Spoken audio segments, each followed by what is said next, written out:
All right, what is up, everyone? Welcome back to Really Really Longathon. My name is Nestani, and today we're going to be running Scooby-Doo Night of 100 Frights 100%. And today on commentary, I actually have a good buddy of mine joining me. Cole, if you would like to introduce yourself. Hello, my name is Coley, or Coley_02, as the true gamers like to call me. And that is the cringiest introduction I've ever given. But it's an honor to be here at Really Really Longathon. I'm super excited. All right. Strong start. This is a 100% run of Frights, as I just mentioned, and I just wanted to give some prerequisites before we get in about like what constitutes 100% in this game specifically. So if you don't know, Frights is a 2.5D/3D action platforming game with Metroidvania elements. So there are 11 upgrades in total that we will be collecting throughout the game that count towards percentage. There are all the snacks in the game that we need to collect that also count to percentage. There are 21 monster tokens in the game that basically just have pictures of various monsters from like the Scooby-Doo franchise, like the Witch, Geronimo, the Caveman, stuff like that. And then we have to enter every level. And was there a fifth one? Am I missing one, Cole? Enter every level, every snack, every power-up, every monster token. I think that's pretty much it. Yeah. I think that's it. So there we go. Yeah. I promise you, I know the run, but that is the technicality on that. So we're also running on the NTSC GameCube version of the game. Specifically, we're running on the 1.0 NTSC GameCube version of the game. There's like two differences with that we'll get into as we get going. But right now we're gonna hop right in and just begin to run. I'm gonna count down from 3 to go, and then we'll get going as soon as I hit new game. So 3, 2, 1, go. All right, so Scooby-Doo Night of 100 Frights again is a basically an action platforming game where we're just gonna kind of be rolling on. And so the first thing that we're gonna be collecting here is I'm gonna go out of my way immediately at the very beginning to collect these things called Scooby Snacks, and we have to collect every single one of these in the game, making this little chomping sound and sound. And basically, we have to route ourselves in order to collect all of these.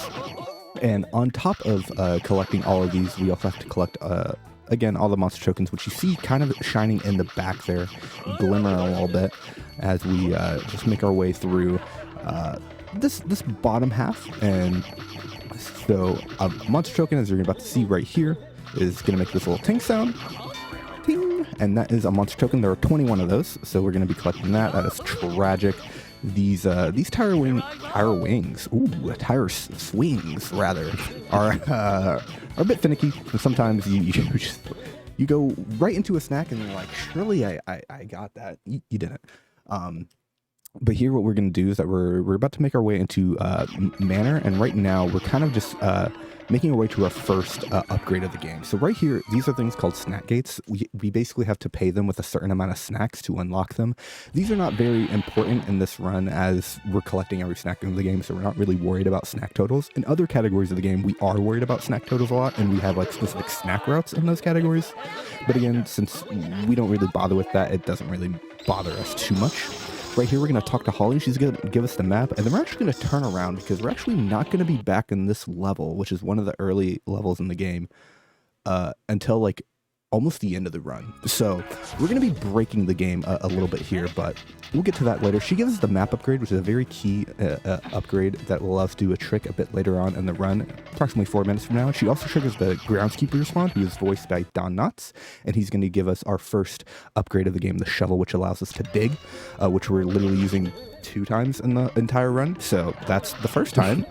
And now we're going to make our way into Shock 1, where I want to talk about cycles. So this game, in basically every single level, there are enemies or platforms or anything that moves is on a set cycle. So like these flying fish, these rats, and I'm going to be trying to make certain cycles throughout the game. Like right here, there's a rat cycle here where I can get past this last rat without having to jump over him. And that's just one example of the cycle. We'll be pointing out a ton of cycles throughout the runs. But since a lot of these things that move in the game, pretty much everything that's not us is on a set cycle, we basically want to move in a way that we're collecting all the snacks in the room while, you know, making our way and not be sure that we're not getting hit. Because every time we get hit, we kind of play an animation that we get hit and we lose like a second for every hit that we take. So ideally, we want to avoid that. So in this room right here, we're normally intended to play a mini game with Shaggy, but instead what we're going to do is that we're actually just going to release the R button, which I've been holding down the entire time and allows Scooby to run. And basically, if you release the R button, you have a slightly higher single jump, and you have basically 2 different heights of single jumps that you can do, whether you're holding R or not holding R.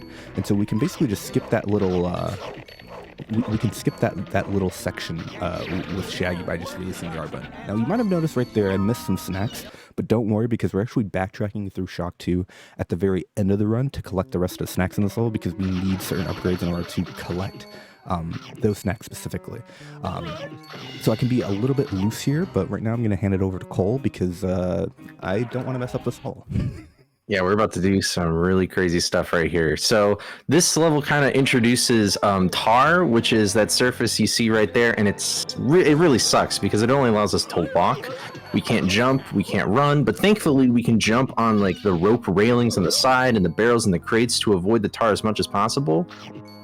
And we're actually going to use this to our advantage to 100% this room, so that we can like avoid backtracking later. We also have the springs invention that we just got, which is the double jump, which will be extremely useful for accomplishing this right here. So we're going to bounce on this crab, jump on this railing right here, and we're not supposed to collect these snacks until like way later. We're supposed to beat like some boss fights, you know, do all sorts of crazy stuff, but we're able to just hop through this pelican right here. This is always a fun part of the game. And then this second area, we're normally not supposed to be here right now, and our exit from this area is actually blocked to us. So what we're gonna do is a really cool trick called pause storage, and we're gonna do this a couple times in this speed run right here. And it's really cool, and here's how it works. So what we have to do is we have to quit the game and unplug the controller at the same time, which brings up a second pause menu that allows us to use the warp function from our menu. So right there, that sound effect means he got it, and then he can just use his map that we got earlier from the lovely Holly as a warp gate, which you'll see what a warp gate actually looks like right there. It's like a swirly thing. You'll see us use it a couple times. But yeah, it's a really, really cool trick. But if you fail that trick, you can quit the game. So which we do have safety saves in place. So if by chance I do miss one of these, we're going to be going for 6 of them precisely, because there are 3 saves per memory cards. So I have 2 memory cards. We're doing 6 of them. I have safety saves for all of them. So if we miss one, we just boot up where we left off, and we're all good. And so I want to talk about Scooby's charge attack, which is this little, this is the main movement mechanic you've been seeing me use a ton here. And basically the way that this charge works is that at the beginning of it, Scooby's a bit slower, so we only want to use this this charge attack over longer distances. So you saw me like right there as I was like jumping over those little pits. I actually wasn't using the charge attack because at the beginning of it we're slower and we speed up more towards the very end. So over shorter distances, we want to avoid using the charge attack if possible. And right here is a very, very key moment of the Hundo run. We have to talk to Don Knotts right here because, oh, by the way, post up a little early there. Sometimes we can cancel that animation by just spamming A. Didn't get it there, but fun fact, if you don't talk to Don Knotts right there, he will, you can't 100% the game. Like, he doesn't appear again. He despawns, and you can never get the lampshade slippers if you leave this level after you enter it the first time. Yeah. So it's really important that we get that. So we are well on our way to getting 100%, because all the inventions basically all the inventions count for percentage. So we have to collect all of them, and that is another one. Even though we literally don't use the lampshade and slippers at all. Yeah, it's like a stealth item. Yeah, which I'll show you in a second. But right here's more tar that we're just going to kind of walk by, and then we're going to make our way, and we're going to go do Shaggyless. And right now we're kind of playing on the casual path here for a little bit, but that will change in a bit. But this is what the lampshade and slippers do. We just kind of like post up. You know, we don't want to move slow, so we're not really using them, right? And yeah.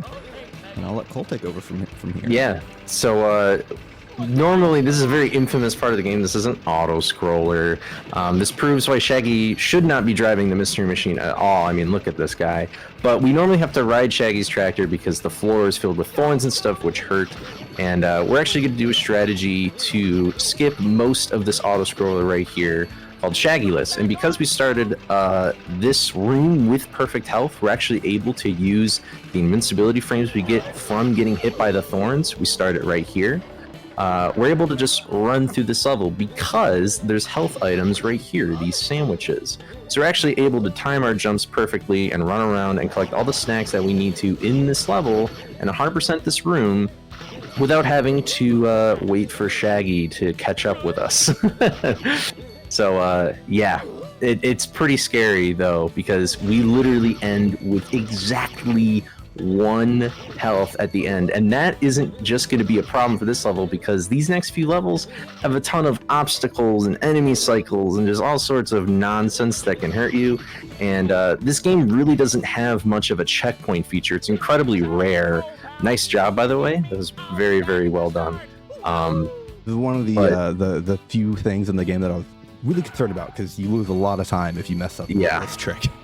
You have to start all the way back at the beginning, and that's true for this level as well, and most levels in this game. When you die, you have to start at the very beginning, and some of these levels are short, but this one is particularly long, so we have to make sure that we use our movement wisely to go through it quick, but also safely. Here can pose a problem, because there's like these arrows.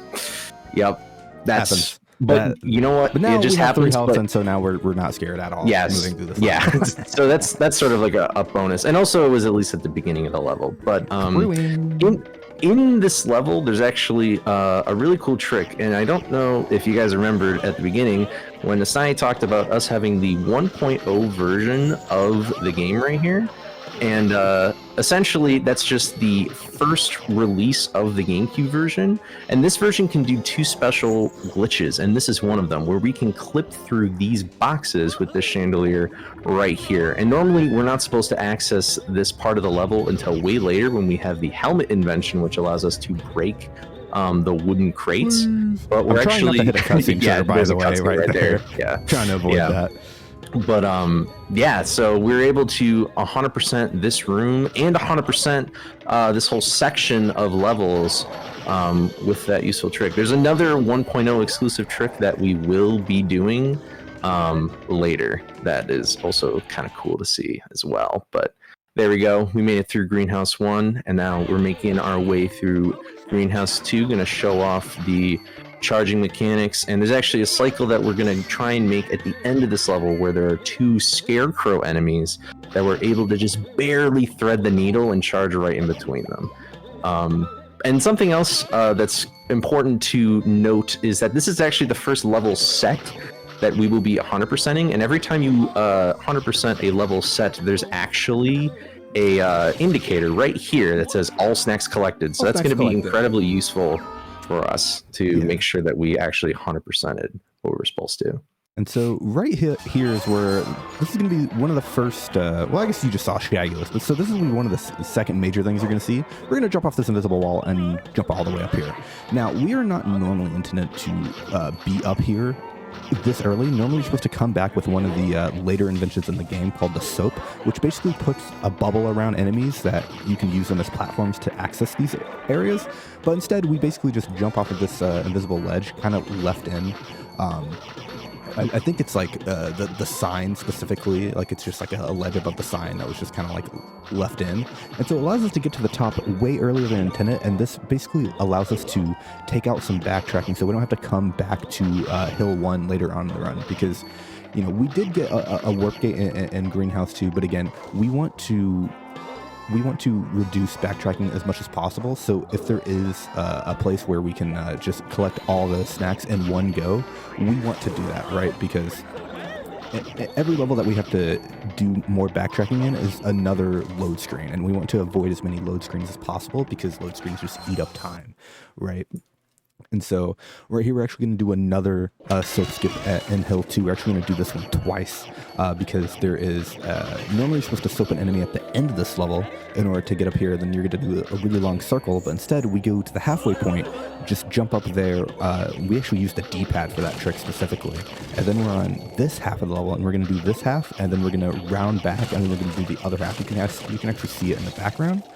And then we're going to do this jump here. Unfortunate. That is really bad. Can I hit this snack from here? Okay, I can, but I have to take a death. But that's fine because I got the snacks on the other side, so all I'll have to do is actually just ride this platform twice, which is not the worst thing to ever happen. You know, it could be worse. So sure. I'll get this snack because, yeah, I got the 4, so we should be good here. You're all good.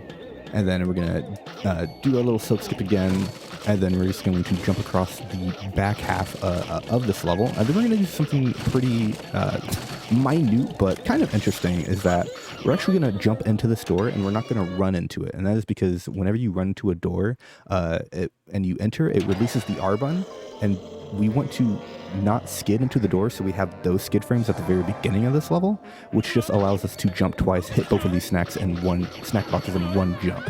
And we need to hit this warp gate specifically because we're going to come back here later on whenever we go into Skull Cliff to do 100% Skull Cliff. But until then, we just want to hit that warp gate so that the backtracking to Skull Cliff is as fast as possible. And then we're just going to kind of make our way up the hill here, because at the top of the hill is our 4th, I don't know how many, I'm not going to try to count. Yeah, technically. We're going to get the helmet, which is very useful because it allows us to break open walls, break open spider webs, and kill enemies, which we're not going to be doing too much of the killing enemies, but we should see another all snacks collected here. Good stuff. And so that means in the hill levels, we are also now done with the hill levels as well. So I'm just going to jump over here and then B dash, use our helmet rather to do that. And then we're just going to kind of do some backtracking. We would normally do a pause storage here. But again, we do like 10 pause storages in the run. So we're only doing 6.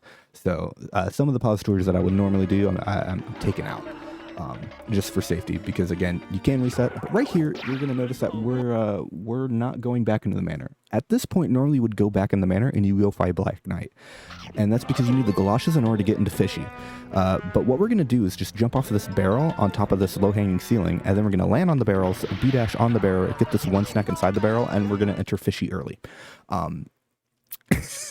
And so this is where the Under Run starts to majorly sequence break the game, because we're not supposed to be here at all.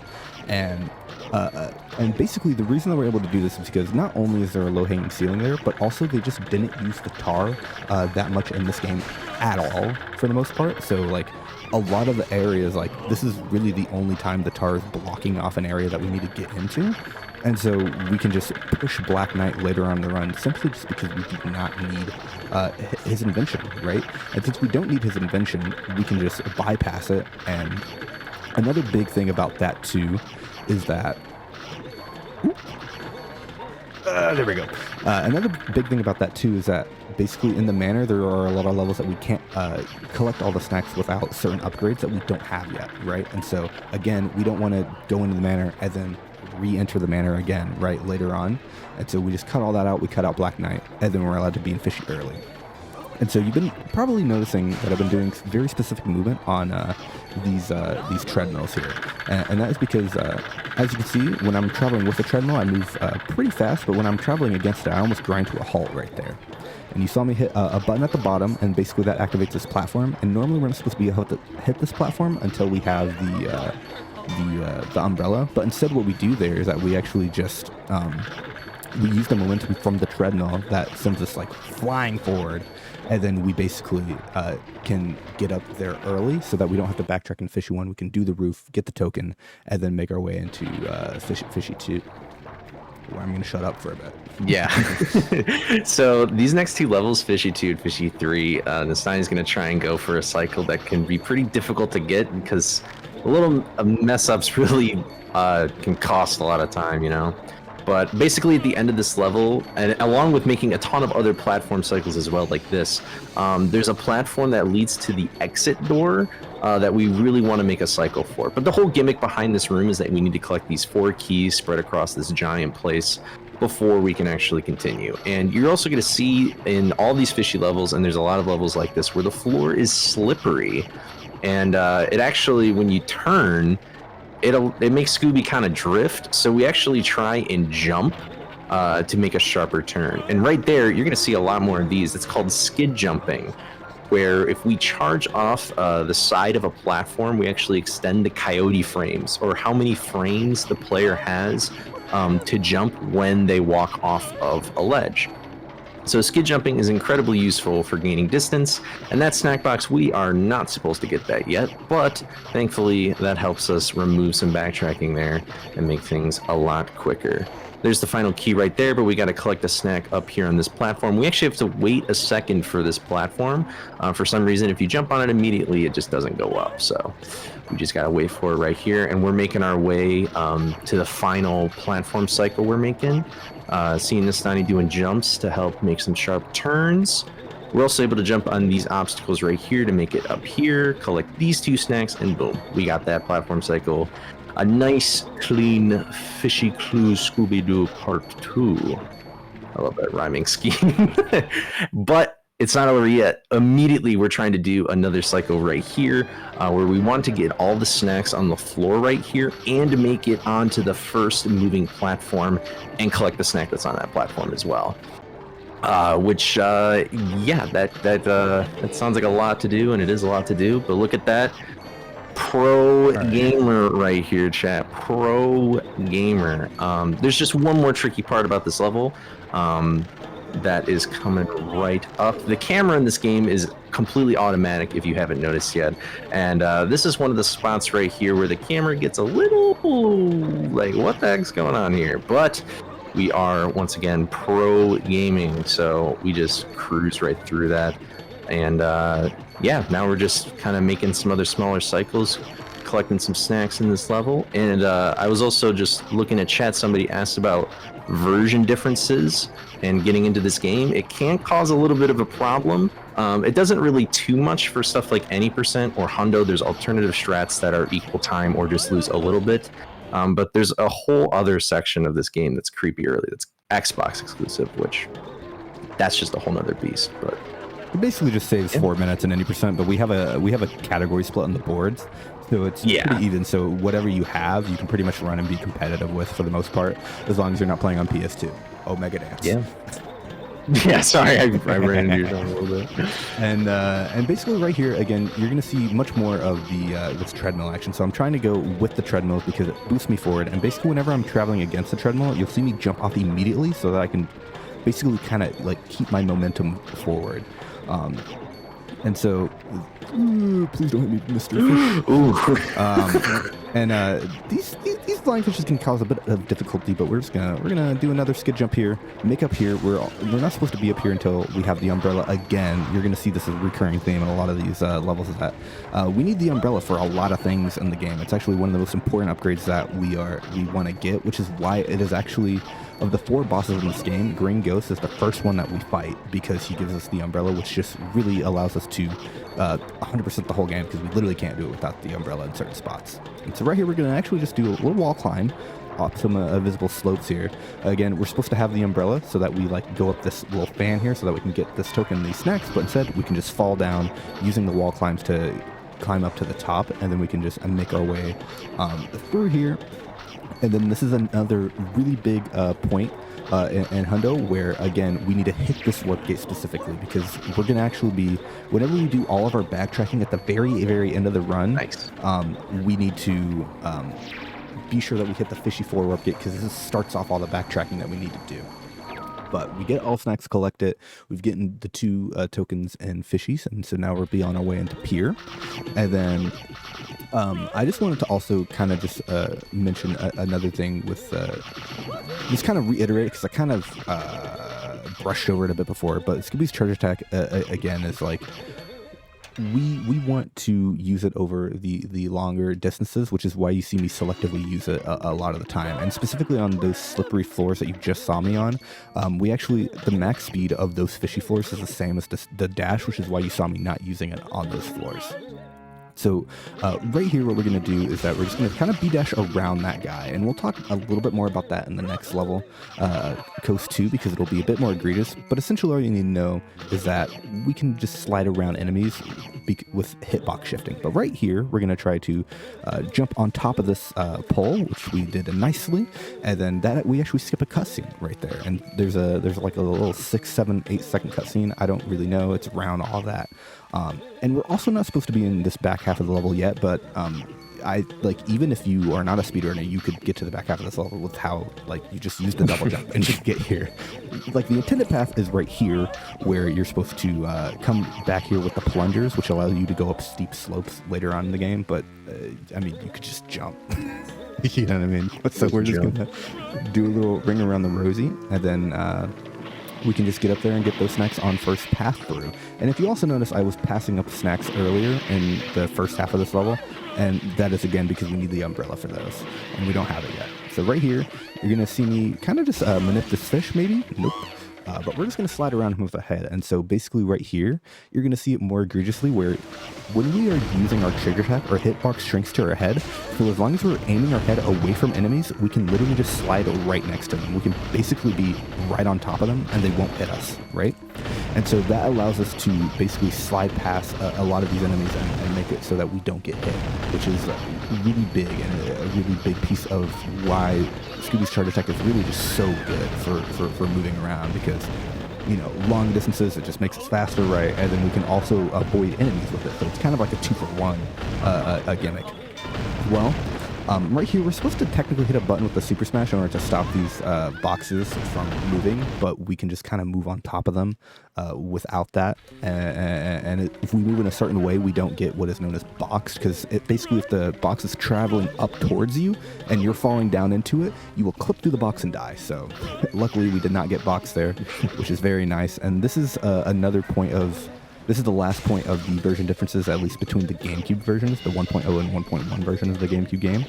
There's basically just an invisible fishnet here in the 1.0 version, and there's not in the 1.1 version. And so what we're going to do is just miss the fishnet, because I actually did that in practice yesterday, so that's pretty good. Normally you don't miss that very often, but you know, it is invisible, so technically I was about to say it's invisible, you know, like, you know, that's not your fault. That's just kind of well, I mean, it technically, you know what, we'll just blame the game on this one. Come on. It's game fault. It's not my fault. Yep, I'll just take this a bit more carefully this time. But there's the invisible fishnet, and now we're gonna do what is known as coast boats, where we're collecting these snacks. Again, we're supposed to use the Super Smash in order to basically have the visible fishnet active so that we can get over here. Nice. But instead, we can just do it without it, and then just finish our coast boats just like that. I also, you know, played that a bit risky. Cole knows what I mean, and we'll talk about it if it ever occurs. But for now, we're just going to kind of move on to the Smash levels, where we're now going to get our Super Smash upgrade. Yeah, so this level also acts as sort of like a crossroads, hence why it's called Which Way. So we're going to be coming back to this level for quite a bit. But I can speak English. We're gonna go down this path right here and collect all the snacks here, because we are about to get, as nestani said, the Super Smash, which is essentially like the ground pound move in this game. It's incredibly useful. That you gotta love the fish monsters in this game, you know. But now that we have the helmet, I guess since we got the time, nestani's going to go for some frame perfects. And essentially how frame perfects work is that when you charge into a button or an enemy, if you let go of the charge button right when you hit the enemy, then you actually remove what's called the bonking animation. And it just saves a little bit of time, a nice time save. Look at that. Absolutely beautiful right there. You gotta love it. But this room is actually where we're going to get our ground pound, the Super Smash.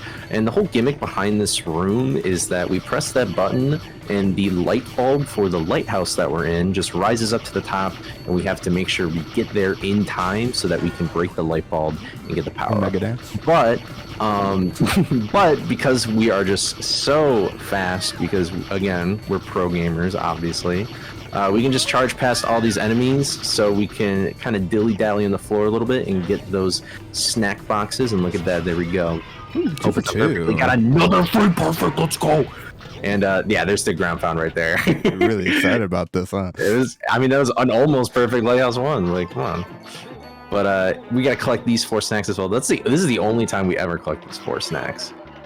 So a little fun fact there, and we're gonna try and avoid kind of making contact with the enemies as much as possible. So we're gonna try and jump around them. But sometimes like this, it's useful to ground pound on the enemy because you get an extra jump off of it. And sometimes we just like to do that, where we just say screw you, and we'll just be on our merry way. Very nice making those hook cycles, by the way. Those hooks can really throw you off out of bounds. And this, we're not really going to talk about snack gates because we collect every single snack, but this is a really cool one because this is the only time we pay this snack gate. Because normally we would take a super secret shortcut in the game in Shock 2, but because we have so many snacks and it'll save a load, we actually pay that snack gate. So a little fun fact right there.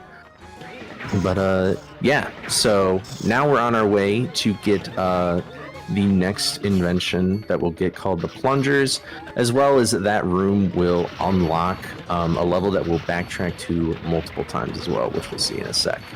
But yep, right here. And then something cool that you'll see with the ground pound in the next level is before you talk about that, I want to bring up something that we haven't talked about yet, which is Scooby's jump. So right here, I didn't show it off very well, but what we can do is that we can, specifically with Scooby's second jump, we can basically, I didn't get to show it off there, but we can basically double jump and basically move our hitbox so that we can avoid getting hit. I obviously didn't show it off very well there as I got hit twice, but trust me, you can basically use Scooby's hitbox to basically just avoid enemies, right? And so we can use that a lot. And so not only can we slide around enemies with our charge attack, we can also, wow, that's so unfortunate. We can also jump by them as well to avoid them as well. So we have 2 methods of avoiding enemies and just getting hit in general. And then right there is what Cole was about to talk about, where we can extend the amount of time that we're in the air because we actually retain directional movement while we're in the air when we super smash. So whenever you super smash, you keep your height, and then you can move a little bit left, right, forward, backwards. You know, you can move in a direction while you're super smashing. And so that allows us to kind of keep our height and go in a specific way just to give ourselves a little bit of extra distance, which you're about to see again right here. When I jump into the snack box, I'm going to jump, use the super smash to extend my hang time so I can get to that snack box so I don't have to come back for it later on. And then right here is the plungers that he was talking about. These are our new kicks that will basically just allow us to go up steep slopes, which will be very useful coming up pretty soon. But right here, we're just going to leave Creepy 3 and hit this warp gate because, again, we're going to come back to it a bit later on the run. And then right here, we're going to finally actually get all the snacks in Mystery Machine. So right here, we're going to get all snacks collected finally. And now we're going to do a little bit of backtracking because right now what we want to do is that we want to get to Green Ghost. And so if you know, the intended path to Green Ghost is to go through the Skull Cliff levels, the Misbehaving levels, and then like the Crypt levels to get to Green Ghost. And what we're going to do is we're going to cut out one section of that while we get that token on our way back because we need the helmet in order to open up, in order to open up that gate. And so the way that we do that is a trick known as Skull Cliff Skip, or SCS, where it basically will just put us right in Misbehaving 1, so that we can just skip the Skull Cliff levels. And that's in the next level. But right here, we're going to go up this oil, I guess. It kind of looks like tar, but it's oil. And basically, that is what the plungers allow us to do. It allows us to get up that slope right there so that we can get these snacks in the back half of Hedge 2. And we're going to run up another one of the slopes again with our new orange kicks, and we're just gonna kind of run up the thing. You actually don't get to see them there because I'm just B-dashing up there, but that is where we would be activating the plungers, and then we're kind of just gonna go around in the circle and finish collecting all of these snacks. Well, again, try to do it there again. I'm failing the jump tech, avoiding things, you know. Yeah. I'll hit it eventually. You'll see it at some point. Yeah. Okay. And so right here, this is actually another instance where we don't need the galoshes. So we're going to make a very specific cycle here, where we're going to super smash off of a what are these guys called? Scarecrow. We're going to super smash off the Scarecrow's head in order to avoid this tar. So what we're going to do is jump, super smash. Super smash refreshes our jump, and then we can get to this ledge, inch backwards, hit that snack, and then we can get all of these snacks, and then we can get here without needing the galoshes. Hit the token, all snacks collected in hedge, and so now we are officially done with hedge. And then now we're going to do SCS, which is actually a really funny trick, because you all can do this one at home. And how you do it is you hold up left on the D-pad, and then you just walk into the gate. And then you just do it. And that puts you in Misbehaving much earlier than you're intended to.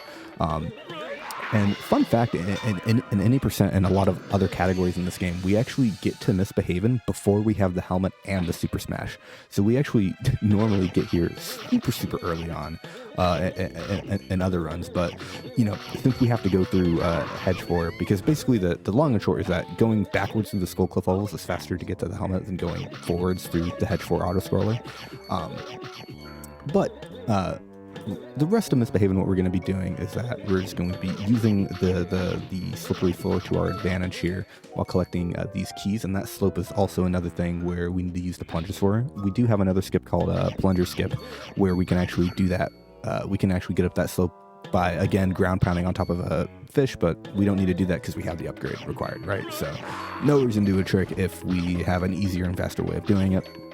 We're just going to kind of finish up this top half of Misbehaving 1 before we get into Misbehaving 2. I'm going to do another skid jump here.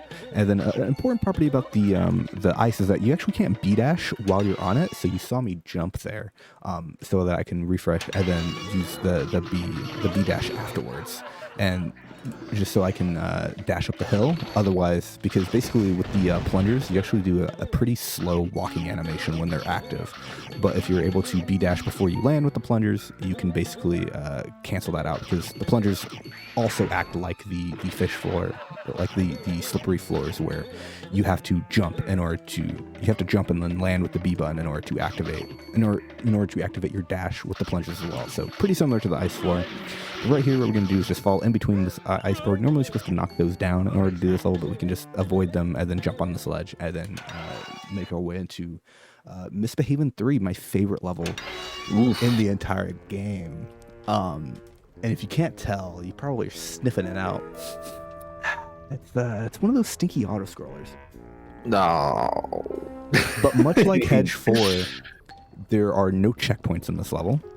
And so if we miss a snack on the way up, because essentially how this level works is that we're going to hit this button, and then we're going to start sending the water all the way up. Now, the concerning part is not anywhere near the beginning, it's near the end, because there's some really tight jumps that we need to make that you're going to see me making with the Super Smash.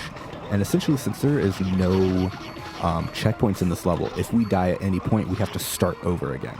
And so this is one level that I am also concerned about, where if I hit this, I will be very happy, no matter what my time is, because this is a 2-minute long auto-scroller.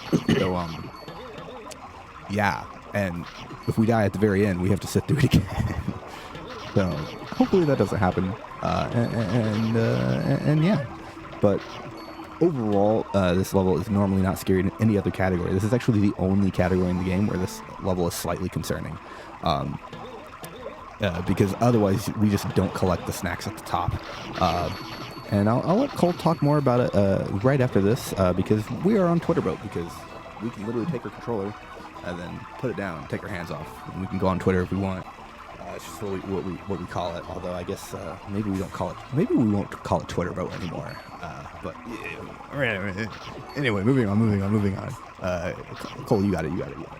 Yeah, so once we are done typing on our social media platforms, here's the part. So how it's going to work is, because these boats fall, right?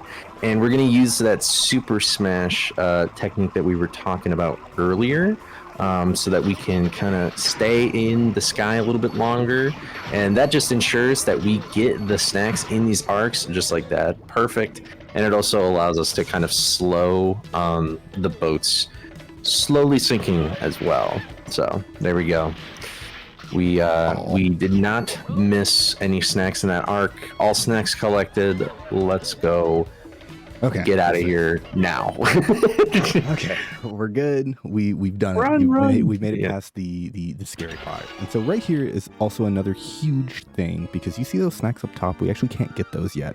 And so what we need to do is that we actually need to fight Redbeard before we can get those. So we're gonna get that warp gate. Very important that we get that for our backtracking purposes later on. And right here, we're going to do a little bit of a key cycle just to collect. Oh, hello, Mr. Ghost.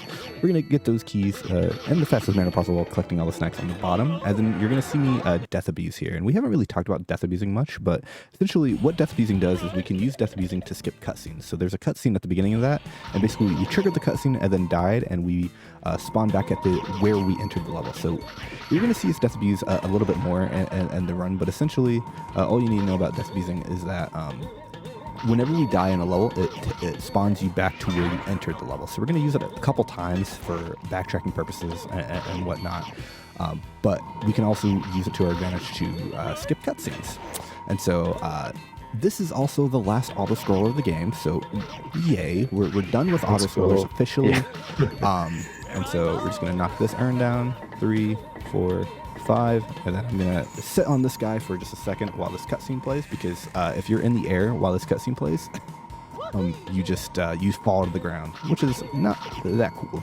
But we're gonna get those snacks on the way down because we want to stay up there so we can get those snacks. And then you're gonna see us do the thing where we don't run into the door so that we keep our skid frames again. We don't really know why it happens, but we're gonna keep our skid frames so that we can actually skid off and die and skip an 8-second cutscene here. And then you're going to see me do a little bit of setup because we're actually going to come back to this level later. So I'm going to hit this urn open, and that snack box will actually perpetually stay outside of that urn for when we come back here a bit later. And then right here, what we're going to do in Crypt is that we're going to kind of just go to the right, get these 3 snacks, and then we're going to kind of just complete our little circle around, and we're going to be collecting a monster token here that you might have missed because there's right behind this wall. There's a monster token here.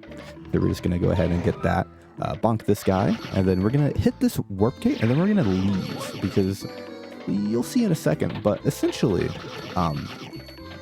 that warp gate is connected to another warp gate in the game. And so normally you would actually pay the 600 gate there to go into Gloom 1, and then you would do Gloom 1. But what we're going to do is that we're just going to walk away for now, and we're just going to go up here, and we're going to go into Crypt 4, and we're going to this is kind of just a dead-end room, so we're just going to kind of just do this room. We're going to collect all the snacks in this room, and then we're going to immediately leave.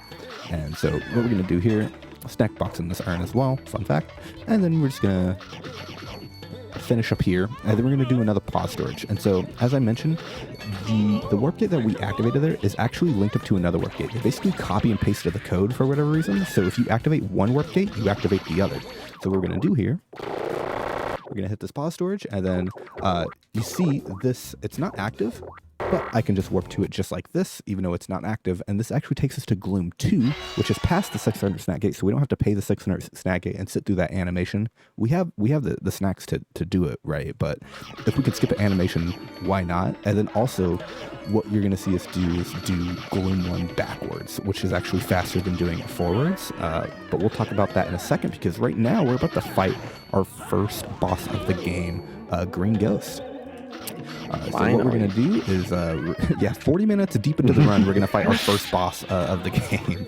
And we're going to basically just get all the snacks on our way to him, and then get the 2 keys to open up his door. And basically how this boss fight works, if you don't know, is that I like to call him RNGG, because if you can't tell, it's RNG. What you want to do is match up with Daphne. This is actually an incredibly good start, because if he starts specifically like this, we get 2 hits immediately, which is nice. So 1, 2, and we need 3 total.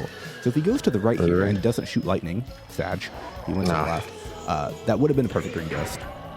But he can shoot lightning, and basically we want him to match up with Daphne with these coffins so that he flies into the coffins. And that was actually a really good. Pretty good. That was really good. I will take that. Yeah. And so we're going to do another pause storage here. And then we're going to actually warp back to the Gloom 2 warp gate that we just activated. And we're actually warping right before the cutscene plays, so that we skip the cutscene, and we also skip the animation of like the game telling us, hey, you have the umbrella, and like what it does and stuff, because it pops up a text box. And then right here, we're going to be hitting these buttons on the ground. Don't worry about them just yet. We're just going to kind of move on while we do this. I'm going to get hit by this guy, and I'm actually going to go behind him because there's another token here.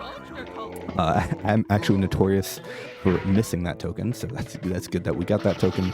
I have it in my splits. It literally says token in all caps in case you wanted to know. And then I think I do too. We're going to go into Gloom 1, which is, again, these doors open. Since we're not technically supposed to be here, the doors just kind of open, so there's normally we have to get like some keys to unlock some doors, but instead we don't need to get the key and we don't need to save Shaggy to unlock the door. So much like we've been doing the whole run, we're going to ignore Shaggy's cries for help, and we're just going to leave him by himself. Holy crap! We don't sound so bad. we don't care about his well-being. We're just gonna move our way, and then we're gonna get hit, and we're gonna death abuse here back to the beginning of the level, and then now we're going to do, honestly, the worst part of Hundo. This is pure RNG. This is really the only like super major point of RNG. Wow, you did it. You got Hundo. 4. I got 4. Nice. Yeah. So essentially, okay, I got 1. So if you notice, Snacks popped out of the coffins there, and I'll actually let Cole explain this because he explains it way better than me. Okay, yeah. So in the background, there's 4 coffins, and essentially how it works is that when you press these buttons, what either comes out is a bunch of Scooby snacks, which we need to collect, or ghosts. So the first time we actually came through this level, we had a 100% success rate in at least getting one of the coffins. You can only get one at a time. But if that same coffin gets chosen again by the indicator that I won't go too into, that's a little bit complicated. Did you just... Are you serious? Oh my gosh. So the thing is that you can fail. You can just spend like 10 minutes here just absolutely pressing these buttons, waiting to get these snacks, because it's just completely RNG. So it goes from 100% chance of getting a coffin to 75 to 50 to 25. So the last coffin is a 25% chance. And I got still lucky. Wow. And I got all snacks collected. There you go. Yeah, and then now we're just... That's sick. That's such a cool thing to show off. That is so rare. We take those, and I don't mean to alarm anyone, but we might be on PB pace after that one. Nice. That's pretty good. I'll keep you updated. But so right here, we're just gonna not troll, and we're just gonna do this.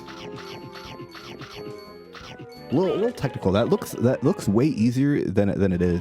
You actually have to do like a little flicking motion as you fall down there, because it's actually pretty difficult to get those snacks in one fluid motion on the way down. But we're gonna kind of just make our way through here, get this snack box that again I said was just there, right? And then we don't have to open up the urn again and wait for that animation. So right here, this is another dead end room, which you guessed it, we're gonna pause storage at the end of it.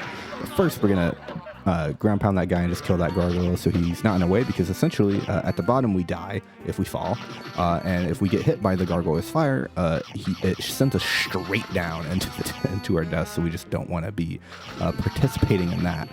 I'm feeling pretty good.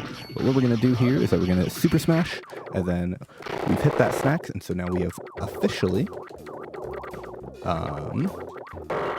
got all snacks collect and encrypt. You didn't see the pop-up because there's a menu in the way, but we did get all snacks collect and encrypt. And then now we're going to make our way through Lighthouse, and we're going to finish collecting all the snacks in Lighthouse and Which Way both. And basically, Lighthouse 3 is another dead-end level, but since we're actually, you saw those snacks right to the right there, we're going to come right back here, so we're going to do another death abuse at the end of this level. This level can be pretty scary, just because of how water works in this game. And so, essentially, if I die in this level, you're going to see me exit and re-enter, so hopefully I'm not going to die in this level. But it's pretty easy to, just because these both sink. And so I'm going to play this one pretty safe. But another thing that can happen is that this level is just really good, and that water can clip over the boat. So you're about to see it right there. It just clips over the boat right there. And if we get hit by that, we just die.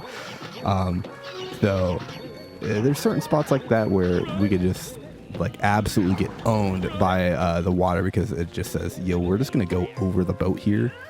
Don't mind us. And we're like, please don't do that. We don't want to participate in water, but luckily that didn't happen. We're going to jump over here, float over here to this little island with this last snack box, and we're going to see all snacks collected, jump in the water, and then we're going to death abuse back to the beginning of the level. And then we're going to exit. We're going to go into which way, and then we're going to get another 100% all snacks collected here as we do a jump float down there and not miss that snack. We do have a backup in case we miss that, in case we go all the way down, because there's actually an invisible wall there. But luckily, I don't have to show that because I realized it soon enough. All snacks collected, and I'm going to shut up literally forever. I'll see you all in like 2 minutes. Yeah. So this is a very infamously hard part, not only casually, but in the speedrun as well, called the ship levels. And they consist of 3 wreck on the deck parts, a gas on the mast parts 1, 2, and 3, and then the shiver your timber Scooby levels. Great names, I know. But right now we're in wreck, and we just made this cycle right here because the water is oscillating up and down, so we can just jump across. And there's a button right there, but we're actually not going to press it, and it normally lowers those 2 like tops of the ships right there. But we're actually going to ground pound on the like masts right there, so that we can get to this spot way earlier.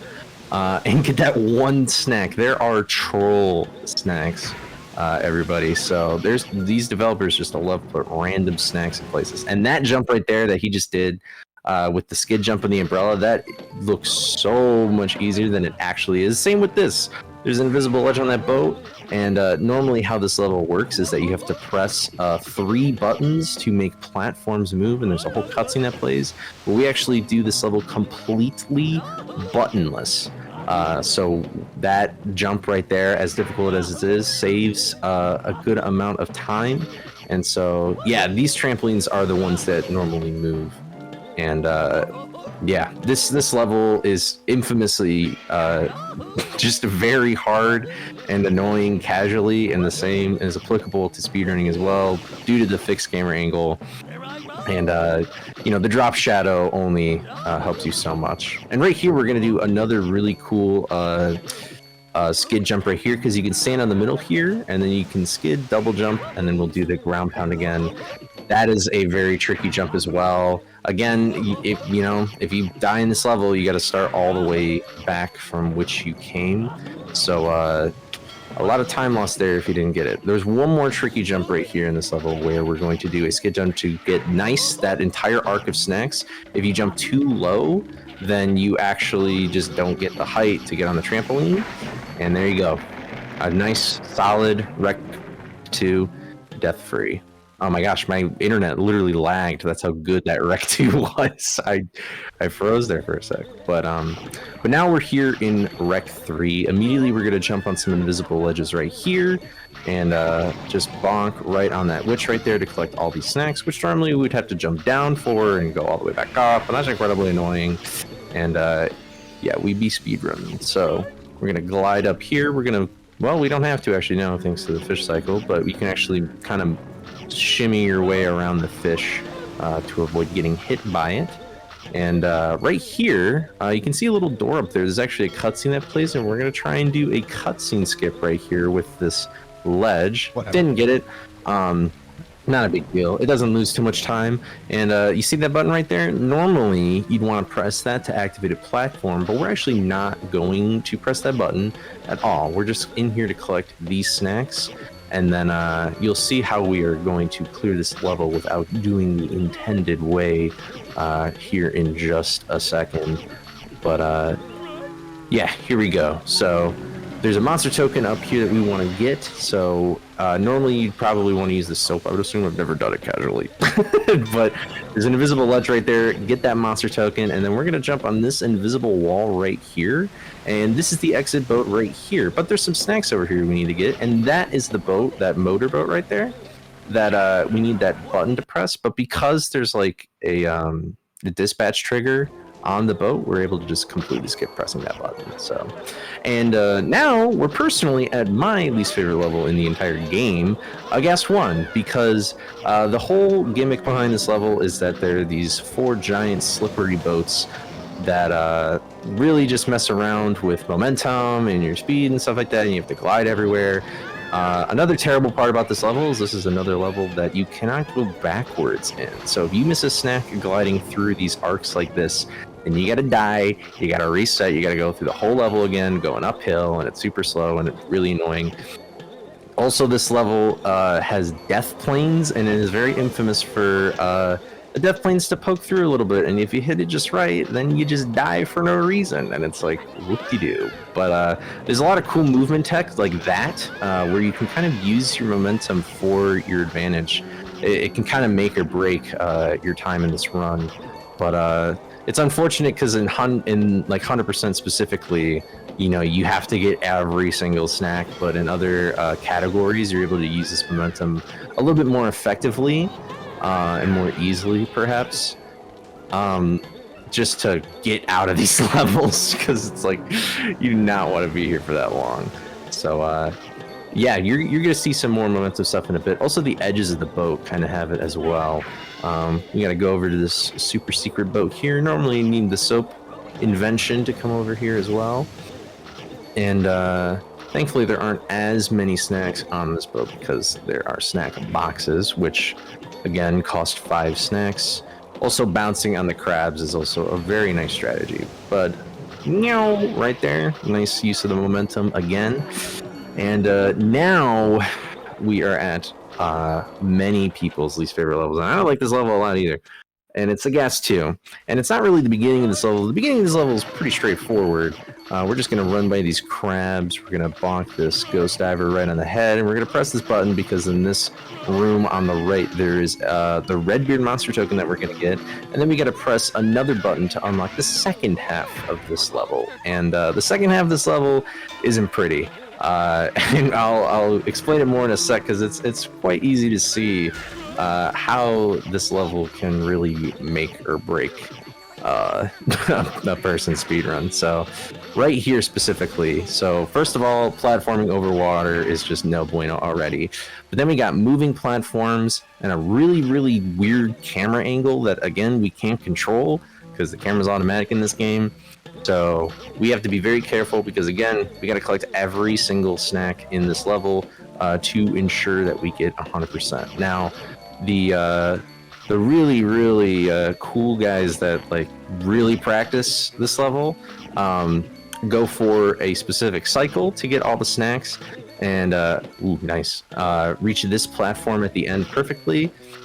But I mean, look, come on, like this camera angle. I mean, it's got the great early 2000s vibes. Oh, that was right at the end too. We played it a little risky there. But... oof, it's a punishing level. But I have depression.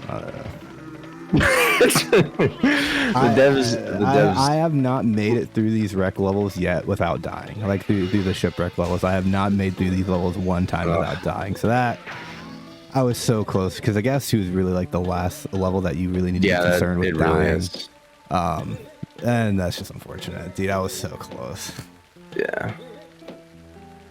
Whatever. Well. It's fine. We make it through. I played Wreck perfectly, so I'm not actually that bent out of shape with it. Yeah. Yeah. We're still well under estimate. We're still cruising right along. Yeah, for sure. But we're just gonna get these last snacks. Ooh. All right. There we go. There we go. All right, we're out. We're out. One death. I'll take it. I'll take a one death. I'll take a one death. We're all good. But yeah, this level much less concerning normally, but sometimes you can get giga trolled by these life preservers. You can literally just fly through them. I literally lost. I think my current PB right now. I lost like a minute because I just literally phased right through one of these, and then I just landed in the water. I was like, that's cool. I enjoyed that. But we're just going to go up here, and then what we're going to do is actually going to leave, because up there is the 750 snack gate, which leads into Shiver. But right now, we're going to just collect the rest of these snacks at the bottom of the gallery here, because we want to, again, reduce backtracking before we get into Shiver. And right here, we're going to do a little old trick, a little OG trick that we used to do in any percent when we used to come in this level. We're going to do this fish bounce, jump up there. It's a very tight jump, so unfortunately we didn't get it, but we're going to go for it again on this guy. This one, since it's much higher, since the life preserver is lower, a bit easier to get to it. But we get all snacks collected, nice. And then now we're on our way into Shiver, which is probably, again, one of the hardest levels, but not dangerous. It's just hard, which is nice. Yeah. So the whole gimmick behind this level is that we need to collect 4 keys to access the boss door, which is Redbeard. So the first thing we're going to do is climb up this rope right here, because normally you'd have to go through these very slow platforms that do like this whole turning thing, and then they raise up. So we just get to skip it all in general. But then the next 2 keys are on these trampolines here, and because we have to collect every snack, it can be a little tricky to get all these snacks effectively. You really just have to get a feel for the momentum of the trampoline and kind of the movement of Scooby in general. But look at that, nestani did a very good job. That is very, very well done. It can be quite annoying to just get one snack from that arc, but absolutely disgusting.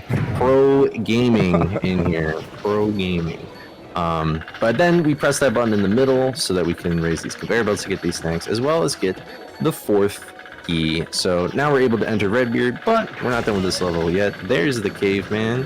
Bonk him on the head. And then we just got to collect these snacks up here, which apparently you're supposed to use the gum for, but we can actually just jump on the wheel right here to get these snack boxes. And before we get into the boss fight, we got to explain what we're going to do for this boss fight, because while this boss fight isn't technically RNG, it's basically a flip of the coin.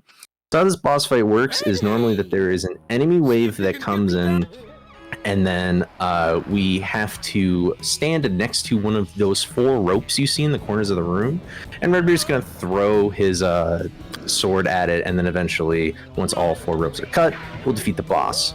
So it's basically kind of like an auto-scroller, but we're going to try and cut multiple ropes at the same time right here, and if we get all 4, excellent, then we just get to skip the entire boss fight, because it actually gives us the item and counts as percentage for defeating the boss. Without actually having to go through all of it. And if you case, by the way, if we 2.5 minutes ahead. Wow. And you got the door. So that door is also you want to die and enter that door at the same time, because you have to do a little mini game with Shaggy here, but you can also just die in this room. For whatever reason, death just completely deactivates. But yeah, you have too much health, so we just gotta talk to Shaggy. It's not too bad of a time loss, but that door is also very infamous for just being a bit of a time loss, because you got to do it over and over again. You know, so. I got through there first try, so it's not the worst thing ever. No, of course essentially, not. Like, normally what happens there is that you get hit by the fire and you die at the same time as you enter the room. And so that triggers that button that I sat Shaggy on to basically just, get out of my way, my guy. I would do it, but it's late, and I don't want to wake people up. But, same. It basically just has that button just pressed down already. We don't necessarily know why it happens, but it does. And so we can also do a thing where we clip through that gate there, but just straight up, I suck at it and I can't do it, so I don't go for it. And I just go and pick up the key. And I lose 2 seconds, and, you know, I'll own losing 2 seconds and a 100% run. You know what I mean? I'm down. We're going to get another frame perfect, and then we're going to go up here, activate this button that will allow us to float up to the top. And yeah, and basically, now that we fought Redbeard, we can use the gum, which we, I guess, do we use? I mean, we use it at the end of the run. We don't use it that much, to be honest. And we're just going to kind of go through here. Actually, didn't have to kill that guy because I got the frame perfect. I didn't realize that. But we're going to collect these keys in a very certain order, because these keys open up the purple door in the back there, like that I'm right under. But what we're going to do is float into this, and then we're actually going to leave the room after we've collected the keys. Normally, if you collect all the keys in a room and then you leave, you have to recollect the keys if you don't like actually open the door. But for whatever reason in this room, we just if we collect all 4 keys, we skip the cutscene, right here. So the door opens automatically and we don't actually have to watch that cutscene. And then this fan is the slowest fan in the game. And so I actually don't know for sure if this is faster, but I've been playing around with it recently, where I actually just do a wall climb up to the top and then I just float down and collect these snacks and then do another wall climb. It feels a bit faster. It looks faster. It looks faster, but I don't know for sure. Looks can be deceiving. All snacks collected also. All snacks collected, and so we finished Gus, and now we're going to do a little bit of tricky stuff and Stellar that will look slower, but I promise you it's like faster by like 5 seconds, like just barely. And so that's going to take place in the next level right here. We're just going to do a little out and back, and then we're going to just keep refreshing the door opening, because that chain opens up that door for us to open to get up here to access Cellar 2. And this is where it gets a little weird. So we're going to do a cycle here, but we're going to get those snacks specifically on that side of the room. And that's because there are actually snacks above our head right now. And normally you need to refresh the cycle with these enemies and use them to gain the height required in order to get the snacks above us. But what we're going to do is basically collect half the room and leave, instead of running all the way back to the beginning of the room to do that cycle again. And that's because you're going to notice I'm taking a very long trek right here through Cellar right here, where this is actually a really long way, because we're actually wrapping back in Cellar 3 to Cellar 1, and we're going to do another soap skip, because again, we just don't care about the soap at all in this run, because we can just fall down with our charge attack and then hit the button. Normally we're supposed to soap one of those ghosts in order to make it all the way up there in order to hit the button, but we can just do it without the soap. And so again, we skip the need of having the soap and skip the need of having to backtrack there. And then now we're going to do the other part of this room where we use our super smash there, and then we're going to fall down here and then hit these snacks and then go. And the biggest reason why this is faster is because the load time going into Cellar 2 is so short, because the room is so small, and we have variable load times based on like when we enter levels. Like for example, going into Mr. Machine, it's about 7 seconds, and going into that level is about like 3 or 4 seconds, right? And so since the room's just so much smaller, there's less to load, and so we load in faster. And so actually like going around in a circle like that unironically is faster than just like doing the level the first time that we are in it, which is the only instance that is the case in the entire game. Normally it's just faster to complete the level the first time you enter it, but in that specific instance it is not, which is pretty interesting. I am nasty. That jump is really hard. That ledge is pretty hard. I'm playing really good right now, which is nice. It's a good change. You're a pro gamer, bro. This is a good change of pace. I've been kind of trolling a little bit lately, so this is nice. Yeah, this level is this level is where you get the soap power up, but we're gonna watch this cutscene first. And this first half of the room, we have to press these 4 buttons in the corner to unlock the gate in the background. We're gonna jump on that ice cube right there, which will slide to the left, and that'll help us get a snack box right in the middle, because we're gonna kind of just cut through the middle of this level to collect the rest of the snacks here. And then once we collect these snacks right here, there's the ice cube right there. We're going to make it to the second half of this room, where we're able to actually charge right underneath the ghosts. I've never been that time. Yeah. Again, you're punished for being gaming right now. Yeah, I know, right? But yeah, we kind of just take the room into parts. Make sure we smash open the dryers rather, to get some Scooby snacks. All snacks collected, and there you go. Boom, we got the soap power up, which allows us to make enemies platforms. And a big thing about the soap and why we collect it basically almost last is because we literally only use it one time in the entire run. And right here, what we're going to do is a fun trick where we're just going to clip through the wall and fall out of bounds and then warp to the other side of the level. And you might be asking, what? And so that is what is known as a void warp, which essentially is just a failsafe. So whenever you get out of bounds, there's a failsafe that activates in the game that basically warps you to the intended beginning entrance of a level. And so it basically warped us to the conjunction, like the joining door between Climber 3 and Climber 4, since we're in Climber 4 right now. And so we basically just clip out of bounds, because for some reason you can just clip out of bounds there. And then we basically just trigger that failsafe, and then we just kind of just warp to the other side of the level. We do a lot of void warps in other categories, but this is actually the only void warp that we do in this category specifically, because we're not really trying to go too fast necessarily. We're just trying to, collect all the snacks. But is a fun trick. It's a very neat trick. There's a lot more flashy ones that we do in other categories, but you know, it's always fun just to be able to show off one of them, right? Yeah. And then right here, I'm gonna get trolled by this wall, and then I'm gonna jump up here. You can get like different like ledges along these walls here in order to get up top. I think you're supposed to either like gum or soak something in order to like actually get up here. But we can just use the wall in order to jump up, and you're gonna see that a lot in the later manor levels. And so this is the main reason why we are doing the manor so late in the run. So I kind of want to talk about that for a second, because you'll notice that we are in the manor very late into the game, and we're fighting the first boss second to last. And there's a big reason for that, because right there you actually saw I took the shortcut with the umbrella, and that skips the upstairs levels and the don't look down levels. Now you may be asking, well, why are we skipping levels on 100% run? You need to have them to 100% the game, and you would be right.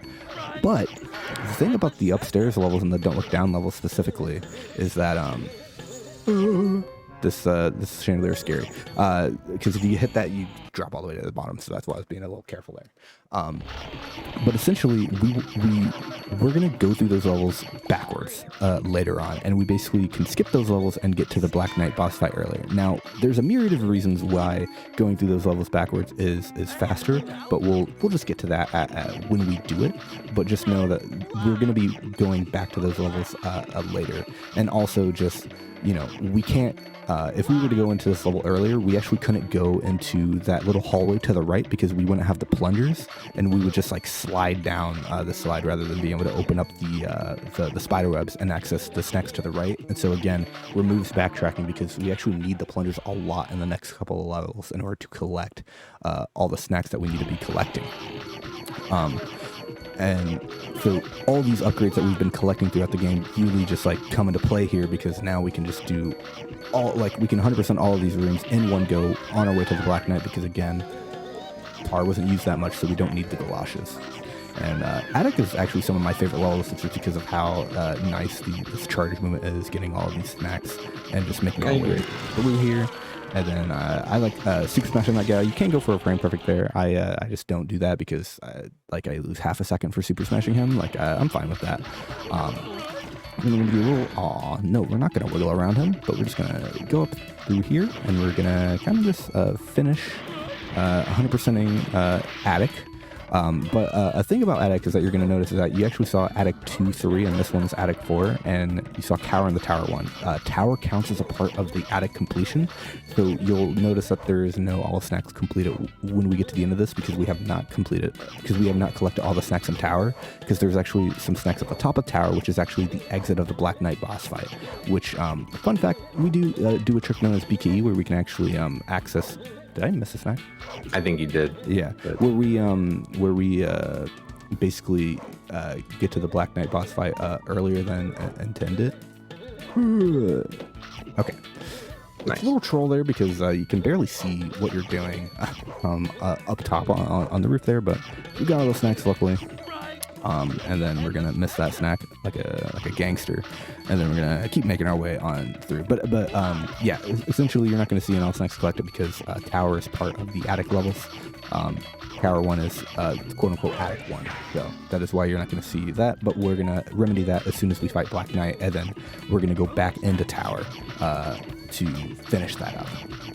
So right here, again, we're gonna now enter the starting levels.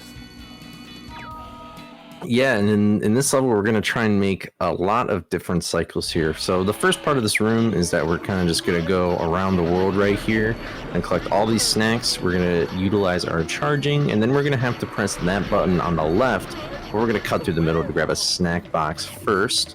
So right there, you see the gate drop, and you see a headless specter over there, and we want to actually make a cycle with that headless specter so that we can collect these snacks a little bit more easily. So we're going to jump up here, up top, and get this arc first, and then boom, we beat the headless specter, that first snack, and that headless specter right here. And this is one of the many reasons why we save the manor levels for later. We needed the plungers to get those snacks right there. And then we have these one-shot fire pillar things that are really, really fun. We really enjoy that. And we also made a cycle with that, making this level look easy peasy lemon squeezy. And we're going to charge down the roof tiles. Normally, when you would enter through this level casually, this place is super slippery, but because we're doing this way out of order and have the plungers, it makes life a lot easier. And we're just going to do a cool swag cutscene skip right here by jumping on these roof tiles right Literally there. saves a second, but it looks cool. It looks super cool. So there we go. That was Stormy Night Part 1. Easy peasy. That was super clean. And then, down here below, we can see Shaggy getting chased by the Geronimo enemy. And we're going to do this level a little out of order, too, because normally we'd go to Shaggy and he would throw us up. But because we have the umbrella, we're able just to glide right up on here, get this stray snack box, and we're going to ride the magic carpet to get this line of snacks, and then go back to how you would normally want to get up here and collect these snacks right here. Collect this snack box without getting hit, because that's again a one shot, and that one as well. And then we're going to press this button right here, which will bring Shaggy to it's a funny cutscene, into those chimneys over there, which will help us get those 4 keys, since we don't really have a way to get those keys without reaching there in general past the fire, and also with just the help of Shaggy. So going up. This is actually the only time where we actually take Shaggy's help, because there's actually no way to get these snacks without using Shaggy, which is kind of unfortunate. But it is what it is. We get all snacks collected again. Snacks. Oh. And then now we are finally going to fight Black Knight, the first boss of the game that we're going to fight third, and an hour and like 13 minutes into our hundo run. Yeah.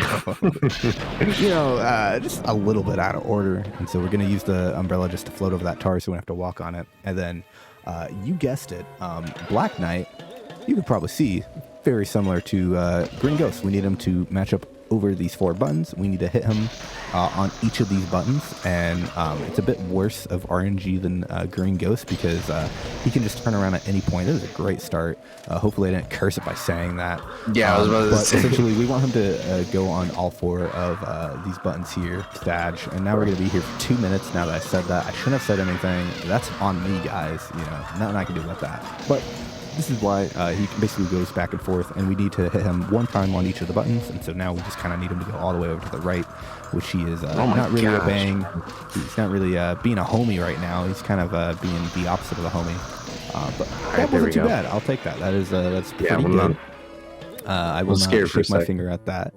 But we're out of there. But completely RNG boss fight again. But luckily, there's really only about like 10 to 10-ish minutes of RNG in hundo as a whole category, which is a lot less than a lot of other games, which is why I really enjoy the hundo run for this game a lot, just because there's so little RNG, and for the most part, especially as you're learning, RNG doesn't really take a toll on your time very much, because you can just get so many PBs by just simply playing a lot better. And this is a very movement heavy category, which I very much enjoy. But right here, you're going to notice that we are now going through the Don't Look Down levels backwards, and we're going through the upstairs levels backwards. And that's because we're going to kill that guy. And that's because he actually triggers a cutscene to play that we don't want to watch. And so that is the name of the game, cutscenes. There are a lot of cutscenes in these levels that we don't want to watch. And by going through them backwards, we have the opportunity to skip the cutscenes. Most notably, there is a 30-second cutscene at the beginning of this level that we basically just avoid completely by just jumping into the door and exiting before the cutscene triggers, which is very nice. And we're gonna kind of just gum these gum these ghost guys out of the air, so that we basically don't get hit by them, and just spam that gum. See you later. And then you can gum the bat. I didn't know that. Yeah. It looks really goofy though. Yeah. I've never seen that. And then we're just gonna kind of just go over here. We're gonna avoid those little blue flashes on the ground are ice physics, so I'm gonna try to be avoiding those, which is why you saw me kind of lose control of my character for a second. Right here, we're gonna do a really cool jump, where we're gonna do another skid jump. Nice. And then if we do this correctly, we can hit that snack box and land up here. There is a little ledge that we can land on. that basically lets us to go up there, but that is one fluid motion, and then we can fall down, get the rest of the snacks, and we can make our way on our merry way. And we actually collected another power-up, which was the Black Knight armor, which functions the same way as the Lampshade and Slippers. If you've been watching since the beginning, you'll know that the Lampshade and Slippers were the sneak mechanic that makes us walk really slowly. The Black Knight armor allows us to sneak and walk really slowly. Don't ask me why armor helps us go skip it, but there was a cutscene there, very long. We skipped that cutscene, and we also skipped paying the snack gate. So if we go backwards through level and there's a snack gate there, we actually won't hit the snack gate and we'll spawn behind it, meaning that we get to skip the animation of paying that snack gate, which is also another reason that we want to go through these levels backwards, because we can skip all of these cutscenes, and we can also skip paying a snack gate, which is nice, and it just saves a little bit more time, because again, otherwise going through the levels is basically the same speed, right? And so that's just another reason why we wanted to take that shortcut with the umbrella earlier on to get to Black Knight earlier, to go through these levels backwards. And we're just gonna kind of just go around here, make sure that we're hitting all these snacks on the sky again. We're gonna actually press the A button there. I don't know if we've talked about it, but if we jump off a trampoline, you can press the A button earlier to basically end your momentum sooner and land sooner. So you actually saw me press the A button to cancel my height, because if you don't press the A button, you just kind of keep going very high. And right here, we're gonna kind of keep going. I guess we're not gonna keep going. I don't know why. Ooh. There's a wall there blocking my way. Maybe if I like exit and like re-enter, maybe like it'll just like go away. Wouldn't that be cool if it just like went away and I could just like keep going? Wow. Wow. How did you know? And so the reason why that happens is because normally in this level we're supposed to, guess what, play a minigame with Shaggy. And basically he stands on a button to open up that door. But the thing is, if you ever come back into this level after you do that action, Shaggy isn't there anymore, and so what happens is that the button is already pressed down completely. And so basically what we do there is that we hit Shaggy's dialogue trigger that triggers the game that says, hey, they've completed this level. Unlock this button. And so by doing that, we basically just exit and re-enter, because we just hit the flag that says, hey, unlock this wall, and then we re-enter and the wall's unlocked, and we can keep going, because we just tricked the game into thinking that we've gone through the level legitimately, which we have not. So right here, we're going to just do the floor of upstairs 2. And we're just going to jump on the chandelier, and it's very important that I'm touching these chandeliers, because the chandeliers actually remove an invisible wall that you're going to see in a second. And I'm actually going to jump off of this bookcase onto this chandelier, remove the invisible wall, so I can go up here and hit the token. Normally we need to, we'll see in a second, normally you need to open up a little railing in order to get up to the top there, but instead we can just do that in one fell swoop, and then we can just B-dash across the back half of this place. And you're actually going to see me float over the stairs, because the stairs go down. That's the little opening that we can use in order to get to that is the intended path to those chandeliers and to that token. But again, we just cut that out by doing that, and then we collect the rest of the snacks in upstairs 2, and then we just make our way to upstairs 1. Yeah, and this is the final part where we're kind of going backwards in these mirror levels. Personally, I love this level a lot, especially in another category called No Levels Early. But this category is pretty unique, because this is really the only time we ever go through this level backwards like this. There's actually another one of those void warps at the very end of the level, or our beginning in this case. So normally we don't really have to go through this, but this first part of the level here is sort of just a straight line through, and then this level we kind of have to do a little bit more routing. You saw that you could actually just jump right behind that flaming chandelier, so we can still collect the snacks but not get hit and fall to our doom. We're also going to collect those snacks in the middle, do 2 very well aimed and timed charges to collect all those snacks, and then we are going to go through this hallway to take a shortcut back to a level you might recognize if you were here at the beginning of the run. All snacks collected right there. And surprise! We're back here in Clamor 1. We're up top here now. And this is one of the many reasons, again, why we kind of do the order of the levels the way that we do. So we're able to collect all these snacks up here and get that monster token, as well as use the other items we've used, such as the springs and the helmet right here, to help get these snacks in this secret room right here with the bookshelf. And we're just going to be blazing through these clamor levels right now. In this room as well, this is really where the dead end would lie, since the Metroidvania elements, the spider webs, which you'll see when we get closer to them, like right there, and the one on the left right here. You need the helmet to break them, and now we got the helmet. So it's all Gucci gang here, as the cool kids say. Frame perfect. Cool kids. Nice frame perfect. There's a snack box right here that we're just going to jump on the chair for. Instead of soaping or gumming that headless specter right there.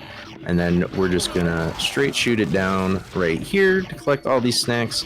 And we're gonna try not to get hit by the fire right here and collect this snack box. There we go. Get these relatively annoying snacks, just because it's not very fluent and you can't really move that well.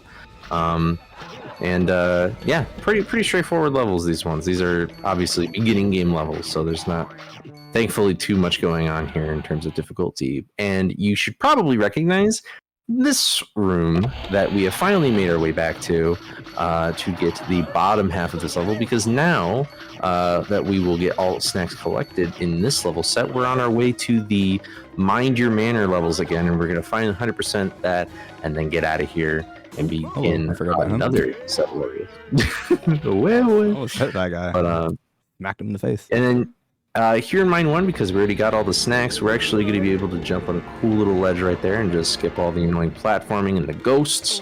In the second part of the level, we're also going to jump on some more invisible ledges here to get some snacks on the chandeliers. Pretty sure you're supposed to soap stuff here. Again, this is a thing where even when I casually played it, I didn't do that.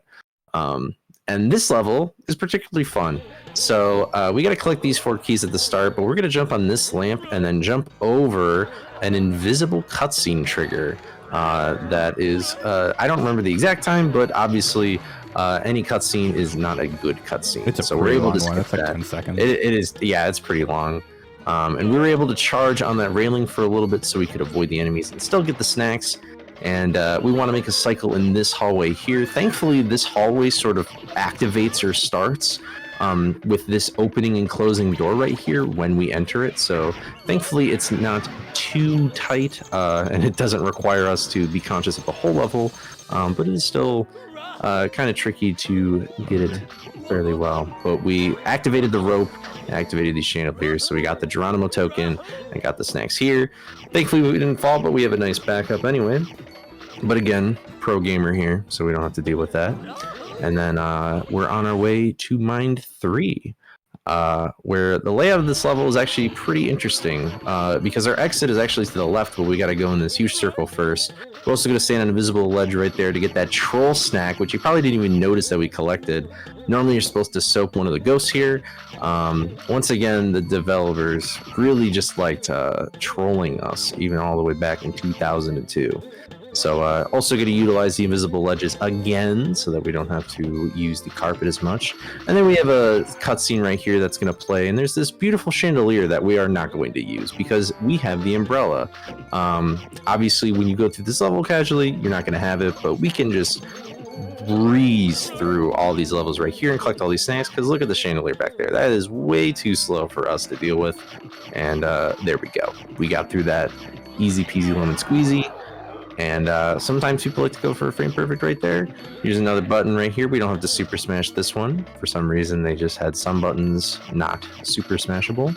And there we go. This should be 100% for, there we go, all snacks collected. And now we are on our way, finally, as we mentioned much earlier in this run, the Skull Cliff levels. Yep, and so this is harking back to that warp gate that we got at the very beginning of the run. Very imperative, so that now we can go into the Skull Cliff levels. And again, since we did SCS at the beginning of the run, we get to skip the Skull Cliff levels. And now you're going to see me just send Scooby to his death, because again, guess what? There's a cutscene there. And so we're just going to do another death abuse, skip that cutscene.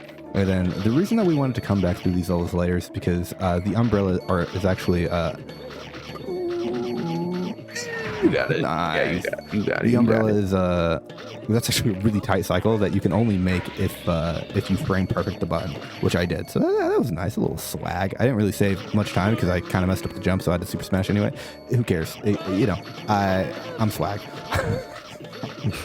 But the umbrella is very useful in this level, and this is also the set of levels where this is the only time where we're actually going to use the soap upgrade to our advantage. This is the only time that we're using that upgrade.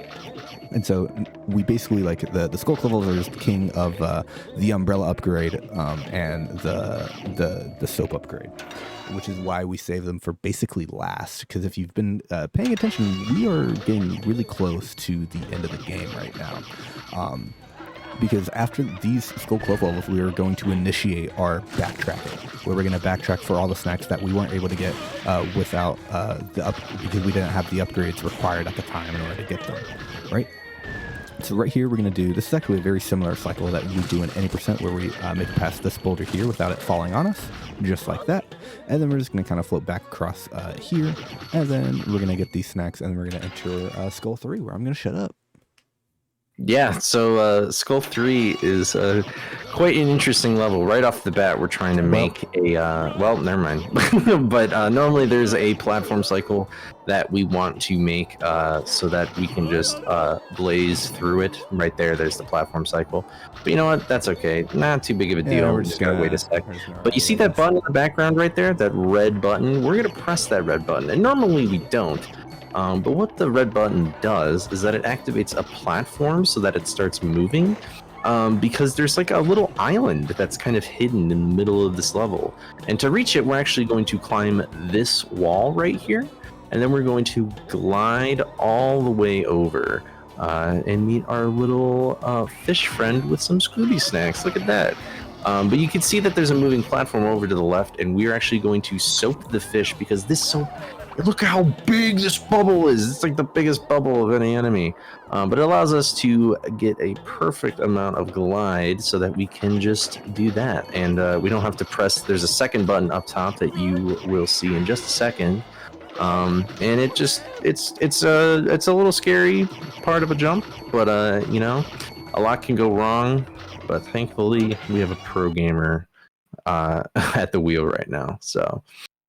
yeah, and then here in Skull Cliff 4, we're going to jump down for this arc of snacks right here, and then we're going to do a little bit of a tricky jump to get back up. Oh, I just barely slipped. So that jump was actually just recently found, because normally we would death abuse, but what happens when you die, you got to wait for the platform. So a little time loss right there, not the end of the world. It's the end of the world, I'm crying. No. You got to restart. Got to reset right now. Reset. As I'm like 3 minutes ahead of my PP. Wow, that's crazy. The god coffin. Right, yeah, perfect coffins and perfect wreck. That would do it. That would do it. Yeah. So we're just making our way through this level again. This is a pretty straight shot. This is the second longest level in the whole game, by the way, and it's actually pretty cool. We do a void warp in any percent, because we actually go through these levels backwards. The Skull Cliff skip that we did before, we actually use that in almost every category, but not to skip these levels, but just to go through them backwards, because it reaches the helmet power up that we got earlier much faster than going through that shaggy auto scroller. So a pretty cool thing right there. But obviously we got to collect all these snacks, so we got to go over to the side right here. Yeah. I'm tired, man. I want to make this a little more entertaining for myself. But we're gonna glide over here, and then you can kind of see a moving platform move in front of the camera. We're gonna try and get all the snacks on that platform right there, and then we're gonna glide up to the cliff up there. You can see some fallen rocks. That's where we're going to be going next. A lot of levels in this category evolve around you know, kind of taking the level into chunks and just kind of snaking your way through the level to get all the snake in my boot. They're just snaking my boot. This is spooky stories now. As you can tell, Skull Cliff is not the most interesting level, just because you can also just kind of see it's kind of a barren wasteland. There's not like much here. You know, it's really just Skull Cliff 3 that's the interesting part, and like Skull 4 is kind of relatively empty, even though it's the second longest level in the game. It's kind of like, at least they put stuff in Misbehaving 3, you know what I mean? We're like, I'm collecting single snacks right here. Like, get it together, man. So right here, this would be the last pause storage that I would normally do, but the backtracking is very much quick at this point, so I'm actually going to go for more pause storage this year just because I am on PB pace, and I'm going to go for those. And if I mess up, we're not going to have to do too much backtracking, but I'm just not going to mess up, so it's going to be fine. And then you're going to notice here that we're lagging, and that's because this level is so big that the game just kind of lags here. And then we're going to do a pause storage. And then we're going to go to the warp gate that we got before that was very important. All snacks collect it. And now remember that this is, we couldn't get up here until there's an invisible wall that Redbeard triggers, and basically that invisible wall disappears once you have fought Redbeard and have the gum upgrade. And so now that we have that gum upgrade, we basically just remove that. Going to use my Super Smash to get around this guy, do another pause storage, and then now we're going to initiate our backtracking again by warping back to Fishy finally. And so now Fishy is, again, I needed to hit this warp gate because this is the point where we are now officially backtracking to all the snacks that we weren't able to get before because we didn't have the proper upgrades. Because at the time when we first came through here, all we had was the springs and the helmet. So now we're going to use our Super Smash and we're going to hit this button, lower this little fishnet down, and then we're going to use our umbrella to kind of just make our way and just aid in the collection of some of these snacks. And now we have the galoshes, so now we can actually run on Tar again, which we really only need the galoshes for like 2 levels, which you're about to see. And this is the part where we needed the umbrella for the coast snacks here. So we're going to use the umbrella and basically just float and get all these top layer snacks that we weren't able to get because we didn't have the height before. We actually could jump out and back for some of these, but it's just slower to do that when you have to come back through here later on. So you might as well just come back here later on and do it the faster way, right? Going to do a skid jump there just to make sure we get down far enough there.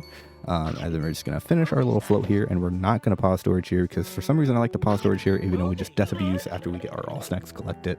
And now we're going to immediately leave, and then now we're going to go back into Pier 1, where now we're actually going to go back to one of the very first levels that we entered in the game, Pier 2. And this is because Pier 2 is covered with tar, and it is one of the 2 spots that is really covered with tar in the whole game that like inhibits us. And so, you know, obviously it's much easier to have the galoshes here in order to get those snacks. You probably technically could do it without the galoshes, but it would just be so slow that you might as well just come back here later on. And also there's an invisible wall that is removed as soon as you get the galoshes as well, so you're actually allowed to get over here. We do have a void warp that we can do, and we also can use the umbrella to get over here as well. A couple different ways to getting over here, but this is just simply the fastest way since we have to... You can get it. There we go. There we go. But it's just simply the fastest way to do it, right? So we're going to do another pause storage here. And then we're going to warp to Shock 2. And now Shock 2 is the last of our backtracking. And so these are the snacks I was talking about before that I missed before, but it's fine because we can just simply get them on our way back. And again, this is another spot where having the galoshes is nice. Obviously, we could just jump on these things and not interact with the tar if we wanted to, but it just simply is faster to interact with the tar and just B-dash since we can now. We're going to bounce off we're almost going to die. We're going to bounce off the flying fishes. We're going to get up to the top. Just going to stun this guy so he's not in my way. And then we're going to dash off. I think you're supposed to probably soap those guys in order to get up there, but we can just do it without that. And then we're going to get over here, get this snack that I missed before. And then we're simply going to use our double jump now in order to get these 2 snack boxes. And then we're going to dash to get that snack that was out of our way a little bit. And then now we're going to go back into Shock 1, again, one of the earliest levels in the game to finish our backtracking. And this is kind of a nice part of Hundo because we just get to take a nice pelican ride. After you've done all your hard work in Hundo, you get rewarded with pelican See what you've ride, accomplished. You just take your hands off the controller, get a little handbrake before you do the very ending of the run. But We are almost out of the weeds as well with pause storage. We have one more that I'm going to go for because I'm on PB pace. And then after that one, if I hit it, we are good. And there's no fear of resetting. And we're just going to kind of make our way. And for some reason, whenever you come back here later on with all the upgrades, they spawn more enemies, specifically crabs. I don't really know why, because you can kill the crabs, like, just by jumping on them. So, like, you have the ability to kill them the whole time. So I don't really know why they put them here. It's really just to be annoying, honestly, is my take on it. But we're just going to use our helmet to break open these barrels. Fun fact, the middle barrel there, we can actually clip in and get a snack without the use of the helmet. We don't do it obviously because it's faster to just hit it open with helmet, but we call that ponger barrels. Shouts to my boy Ryan. He's actually the person that got me into speedrunning this game. And now I'm gonna hit this last pause storage, and then we're all gonna pog.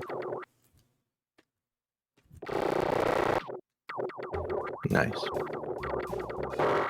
And now we're good. Oh, let's go, dude. Good. Oof. And so we're all good. As long as I don't have a complete mental breakdown, we have pretty much secured our PB now. I could have a mental breakdown, but I have pretty good faith in myself. And now we're just going to complete our backtracking in Creepy 3, and we're going to make our way through here. We're probably going to get smacked by one of these hooks, maybe two of these hooks if we're lucky. Nope, just one. That's nice. And then we're going to do a trick known as the RBS or Redbeard skip, because normally we would do this trick in any percent in order to skip the Redbeard boss fight, because fun fact, we skipped 75% of the game in the any percent run. It's 18 minutes long. And this is that skip where we jump on that ledge, we get all snacks collected, we've done Creepy, we finish our backtracking, and now we are in lab for our last remaining time. We're just going to use the fan, and this is also GGS room where we jump off some invisible ledges to get up here without the use of the umbrella. And so this is literally, we skipped 50% of the game in 10 seconds at any percent, just as a fun fact. But obviously we don't need to do that stuff here. So we're going to do a trick known as yellow jump there. It's not that scary considering we have the umbrella. You normally do that in any percent without the umbrella, which makes it really, really hard, but umbrella a little bit easier. We deactivate the electricity, because if we fall in the electricity, we get one shot and die. Have to reset again. Or not reset, but like restart the level rather. And now we're just going to simply just get all of these snacks at the bottom here. And we're just going to kind of just make our way around. And now I'm going to let Cole talk, because, I don't know, I just don't really like these levels. To be honest. Yeah, well, especially at the end of that run. But so this level is pretty interesting because it has two different doors, and we're going to go to the left side, which is the intentional first way to do it. But normally in other categories, we would actually go through the right door and do a skip called Lido skip, which just skips this cutscene and this whole entire section of the room and beyond. But we got to come in here to collect these snacks real quick. So some people like to glide and get the Scooby snacks, or you can just use the iframes like nestani did right there. You want to be careful, yeah, because we got 1 health. But we're just going to jump up here, grab this snack box. There's going to be an arc of snacks right here, and then a monster token. We're going to use an invisible ledge on the wall to get that monster token sooner. There we go. Normally, you'd have to jump from the top of this room all the way back down. And to get to up top, we have to go through this level, which is Lab 3. We got to watch a cutscene here. Shout out to PAL PS2 players. You're the only people who can skip this consistently. Right You got to be careful. Oh my god, you're not even going for a sandwich. No, I am. Oh my goodness. Okay. This level, basically, you got to press these 3 buttons, and it activates these 2 moving platforms. And in between these 2 moving platforms, actually, there's 2 snack boxes, and we're actually going to use some collision on the railing right here. You'll probably see it with this snack box. So then we don't have to jump all the way down and come all the way back up. And you can also see that we are sort of using the obstacles around us to help get snacks much quicker, as I would assume you would probably want to use the soap or the gum to help get these snacks. And then we're going to jump on this monitor right here and this ledge right here to get up here, instead of having to go all the way back to the other side of this circled room for that moving platform. Going to collect these snacks. We got the monster token as well by utilizing the railing, and press that button, and that goes back into lab 2. And 3309. And there we go. Perfect snacks right there. So just out of curiosity, are you going? I'm assuming you're not going to check before. No, I'm not checking. So Alright, normally what I would do here is I would like do like a little like check, because I don't know how we're doing. Well, I mean, I know how we're doing on time. We're very much ahead of estimate. So just for like the people running the marathon, what's going to happen is right here I'm going to collect these 10 snacks, and I'm going to be at 4334 snacks, which is a very nice snack total, very easy to remember. I have perfect snacks, and I know I've collected all the tokens, but normally what I would do here is that I would just like verify that I have all the tokens and just kind of prove it and show it to you all, because essentially there's an 8-minute long cutscene at the end of the game, like the credits are 8 minutes long, and with Hundo we verify runs by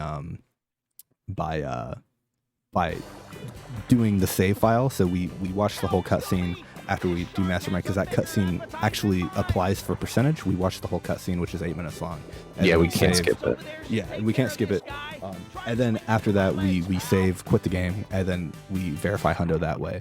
And since I kind of just rushed my estimate, I'm assuming we could probably watch that and we could probably verify Hundo.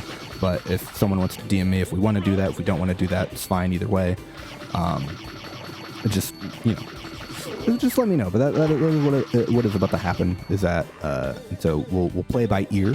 But for now, we're going to do this last room where we're going to finish collecting these snacks in this room, because these are the last snacks in the game that we're going to be collecting. And that will be our last thing that we need to do for Hundo, besides go do Mastermind. So by the way, I was just about to say that. Right, then we will watch it. So we do get cool music here though when we watch it. So also we just clipped through that door. We kind of brushed over that. But don't worry, Shaggy is alive and well. He didn't get eaten by the shark. And then I'll let Cole take. Thank goodness. Yeah, so this is the final boss. First of all, we're going to clip through this wall. That is a phase 1 skip. So how this boss fight actually works is that it's split up quite a bit, and there's 3 phases of enemy waves, and so we actually skipped the first one. This is the second one, but you have to defeat all the enemies, and that's very perfect as well. We have to defeat all these enemies and then press these 2 buttons right here, and we're actually going to try and do phase 3 skip right here, where we actually wait to press the second button 5 seconds, and then we're going to press this button again right when it pops back up, and it's going to trick the game into thinking that we beat the enemy wave. And there we go. That's phase 3 skip. It happened a lot in quick succession, but that just makes the final boss much easier to do. We're going to utilize the gum finally, just to help get these robots out of the way. Be careful of health, by the way. Yeah, I know. Never mind. Perfect spawn! Okay, timer ends in 3. When the electricity spawns, so yeah. It's just going to end whenever it spawns, so it's going to end now. There we go. And that's time. 1:44:12 on my timer, which is a new PB by 2 minutes and 38 seconds. Wow. Or 2 minutes and 28 seconds, rather. Almost a 2.5 minute PB. So that's nice. I was not expecting that spawn, I'm going to be honest. I was not expecting that spawn. Where Mastermind spawns on the floor is normally completely random, and that's like the best you could possibly get. And electricity was a little slow. There's 2 hit spawns, 3 hit spawns, 4 hit spawns, and essentially if we get more than a 2-hit spawn, normally we start to lose time. At max, we're losing like 5-ish seconds, even with a 4-hit spawn, and if you troll a little bit. So yeah, very nice, very nice. Yeah, nice. I'm really proud of my rec. I can't believe I didn't die in rec. Rec like 2 is notorious that I die in. Rec 1 I also die in a lot, and I literally play like a perfect rec, other than like missing the cutscene skip. So yeah, very happy with. I only one death in a gas 2. Normally, if I die in a gas 2, guys, I keep dying. So that's huge. I'm gonna notorious multiple death in a gas 2. So I'm very solid stuff. Spoilers, by the way, if you care about the story for this game. Bro, no one cares. It's so sad. But anyway, I guess Cole, let's just do shoutouts real quick. And do your shoutouts here. Kill some time before we verify our hundo. yeah. So I'll just shout myself out real quick, I guess. Coley, Coley. If you look up Coley Scooby, you'll probably find me on YouTube. But I also wanted to shout out